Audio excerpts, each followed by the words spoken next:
এবং অন্য কোনো উপায় নাই যার মাধ্যমে আমরা নাগরিকদের ভয়েসটা ক্যাপচার করতে পারি and that triggers something in our policy makers. ওই জায়গাটাতে আমাদের আস্তে আস্তে যেতে হবে যাতে এতটা ডিসরাপশন না হয়, কীভাবে নাগরিকদের যে চাহিদাগুলো যে দাবিগুলো আছে সেটা জনপ্রতিনিধির মাধ্যমে কাছে পৌঁছানো যায় এবং জনপ্রতিনিধিরা সেটা সমাধানের উদ্দেশ্যে কাজ করে।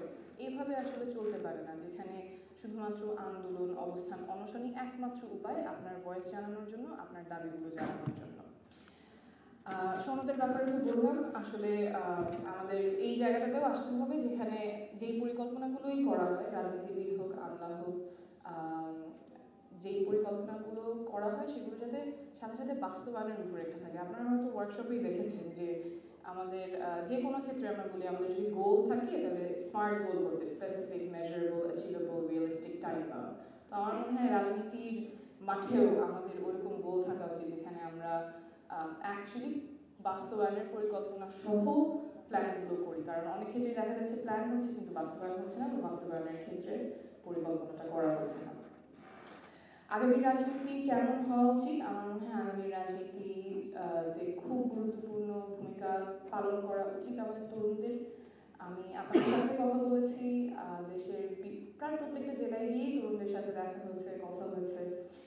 আপনাদের মধ্যে একটা অন্যরকম এখন উচ্ছ্বাস আছে, আগ্রহ আছে, দেশের জন্য আপনারা কাজ করতে চান, স্বপ্ন দেখছেন। তো আমাদের রাজনীতিবিদ হিসেবে দায়িত্ব হচ্ছে এই তরুণরা যারা দেশের জন্য কাজ করতে চায়, দেশ নিয়ে স্বপ্ন দেখছে, তারা যাতে একটা সুস্থ সুন্দর পরিবেশে রাজনীতিতে সম্পৃক্ত হতে পারে সেই ব্যবস্থাটা করে দেওয়া। এক্ষেত্রেও আমরা নাগরিক পার্টি থেকে প্রস্তাব করেছিলাম যে ভোটিং এজটা কমানো, 16তে নিয়ে আসা, কিছু স্ট্রাকচারাল চেঞ্জ যদি না আসে তাহলে আমরা শুধু বলবোই তরুণরা রাজনীতিতে আসা উচিত, নারীর রাজনীতিতে আসা উচিত, কিন্তু আমরা যদি স্ট্রাকচারালি চেঞ্জ না করি তাহলে সেটা কথার মধ্যেই থেকে যাবে, আবারও বাস্তবায়ন হবে না। তো এই ভোটের এজটা কমানো, this is now almost a trend. কিছু কয়েক মাস আগে যুক্তরাজ্যেও পাশ হয়েছে যে আগামী নির্বাচন থেকে 16 বছর যারা বয়সী তারা ভোট দিতে পারবেন। বেশ কয়েকটা দেশে আছে, ইন্দোনেশিয়াতেও 18-র নিচে যারা আছে তারা ভোট দিতে পারে। আমরা যেহেতু খুব তরুণ একটা দেশ, ভোট দিতে পারার মাধ্যমে আপনারা গণতান্ত্রিক প্রক্রিয়ার সাথে যুক্ত হয়ে যাবেন, এবং অনেকগুলো রিসার্চ আছে যেখানে দেখা যায় যারা কম বয়সে ভোট দেয় পরবর্তী নির্বাচনগুলোতে তাদের ভোট দেওয়ার প্রবণতা বেশি থাকে। অর্থাৎ ডেমোক্রেটিক প্রসেসে ইয়াং পিপলদেরকে ইনক্লুড করার একটা উপায় তাদেরকে গণতান্ত্রিক প্রক্রিয়ার সাথে যুক্ত করে ফেলা। নারীরা যারা অভ্যুত্থানের সামনে থেকে নেতৃত্ব দিয়েছেন, নারীরা যারা সামনে থেকে নেতৃত্ব দিয়েছেন তাদেরকে অন্তর্ভুক্ত করার প্রয়োজন, এবং এই ক্ষেত্রেও একটা স্ট্রাকচারাল চেঞ্জ আনার প্রয়োজন। আমরা জাতীয় নাগরিক পার্টি থেকে প্রস্তাব দিয়েছিলাম যে আমাদের যে সংরক্ষিত আসন আছে সেটা 50 থেকে 100-তে উন্নীত করা, অর্থাৎ মিনিমাম 25% রিপ্রেজেন্টেশন থাকবে জাতীয় সংসদে, এবং এটা সরাসরি ভোটের মাধ্যমে আসবে। বর্তমানে যে পদ্ধতি যেখানে দল নমিনেট করছে নারীদেরকে, সেখানে কিন্তু সেই নারী সাংসদের দায়বদ্ধতা দলের সেই নেতার প্রতি থাকে যে তাকে নমিনেশন দিচ্ছে, জনগণের প্রতি থাকে না।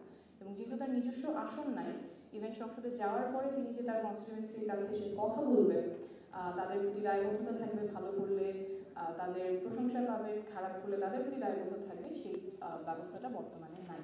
কিন্তু যদি সরাসরি নির্বাচনের মাধ্যমে নারীরা সংসদে যেতে পারেন, তখন তাদের তৃণমূলে যেতে হবে, মানুষের সাথে কথা বলতে হবে, তার ইশতেহার করতে হবে, তারপরে যখন সংসদে যাবে, সংসদে যাওয়ার পরে এই মানুষগুলোর সাথে আবার তার যোগাযোগ করতে হবে, যে প্রমিসগুলো তারা করেছিলেন সেটার ভিত্তিতে কাজ করতে হবে। না করতে পারলেও সেখানে দায়বদ্ধতার জায়গা থেকে হবে। আনফর্চুনেটলি এখানেও পলিটিক্যাল পার্টিগুলো একসাথে আসতে পারেনি, কিন্তু এই পরিবর্তনগুলো করার প্রয়োজন তরুণদের জন্য, নারীদের জন্য। আমার মনে হয় এটা শুধুমাত্র নাগরিক পার্টি না, এরকম একটা দলের এজেন্ডা না, এটা ক্রস পার্টিসান একটা ইস্যু হওয়া উচিত যেখানে সকল রাজনৈতিক দলের একসাথে কাজ করে কি করে এই বিশাল জনগোষ্ঠীদেরকে আমরা পলিসি মেকিংয়ে এবং পলিটিক্যাল প্রসেসে অন্তর্ভুক্ত করতে পারি, সেটার জন্য স্ট্রাকচারাল চেঞ্জেসগুলোতে একমত হওয়া। শেষ যে কথাটা বলবো আমাদের প্রবাসী ভাইবোনদের জন্য, ওনারা অভ্যুত্থানে অনেক বড় রোল প্লে করেছিলেন। সেই ক্ষেত্রে অন্তর্বর্তীকালীন সরকারের প্রমিস ছিল যে এই নির্বাচনে তারা ভোট দিতে পারবেন।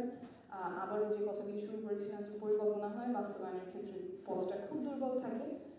প্রবাসী ভোটিংয়ের ক্ষেত্রেও আমরা বারবার দেখতে পাচ্ছি যে রূপরেখাটা খুব একটা শক্ত না, রেজিস্টার করতে অনেক সমস্যা হচ্ছে।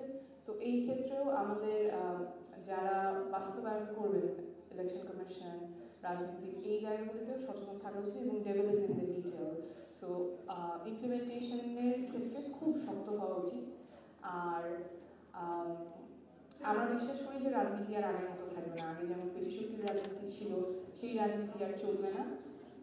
রাজনীতি বদলে গেছে, এবং রাজনীতি বদলে গেছে আপনাদের জন্য, যারা নতুন রাজনীতিতে বিশ্বাস করেন, যারা বিশ্বাস করেন যে আমাদের বাংলাদেশের রাজনীতিটা হবে জনমানুষের জন্য, মানুষের অধিকার রক্ষার জন্য।